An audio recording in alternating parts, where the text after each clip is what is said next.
I'll tell of the Battle of Hastings, as happened in days long gone by, when Duke William became King of England and Harold got shot in the eye. It was this way. One day in October, the Duke, who were always atop, having no battles on at the moment, had given the lads a day off. They'd all taken boats to go fishing, when some chap said in Conqueror's ear, "Let's go and put breeze up the Saxons." Said Bill, "By gum, that's an idea." Then turning around to his soldiers, he lifted his big Norman voice, shouting, "Hands up, who's coming to England?" That was swank, 'cause they hadn't no choice. They started away about tea time. The sea was so calm and so still, and at 10:15 the next morning, they arrived at a place called Bexhill. King Harold came up as they landed, his face full of venom and hate. He said, "If you've come for regatta, you've got here just 6 weeks too late." At that William rose, cool but haughty, and said, "Give us none of your cheek. You'd best have your throne reupholstered. I'll be wanting to use it next week." When Harold heard this here defiance, with rage he turned purple and blue, and shouted some rude words in Saxon, to which William answered, "And you." 'Twere a beautiful day for a battle.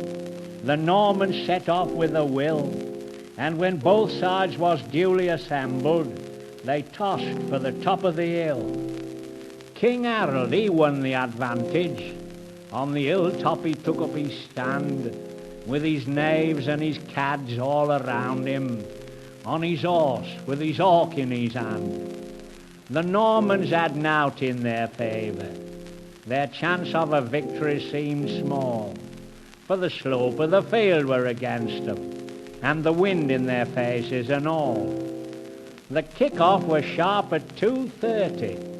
As soon as the whistle had went, both sides started banging each other, till the swineherds could hear 'em in Kent. The Saxons had best line of forwards, well armed both with buckler and sword, but the Normans had best combination, and when half-time came, neither had scored. So the Duke called his cohorts together and said, "Let's pretend that we're beat. Once we get Saxons down on the level, we'll cut off their means of retreat." So they ran, and the Saxons ran after, just exactly as William had planned, leaving Harold alone on the hilltop, on his horse with his hawk in his hand. When the conqueror saw what had happened, a bow and an arrow he drew.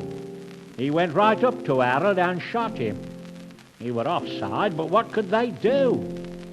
The Normans turned round in a fury and gave back both parry and thrust, till the fight were all over, bar shouting, and you couldn't see Saxons for dust. And after the battle were over, they found Harold so stately and grand, sitting there with an eye full of arrow, on his horse with his hawk in his hand.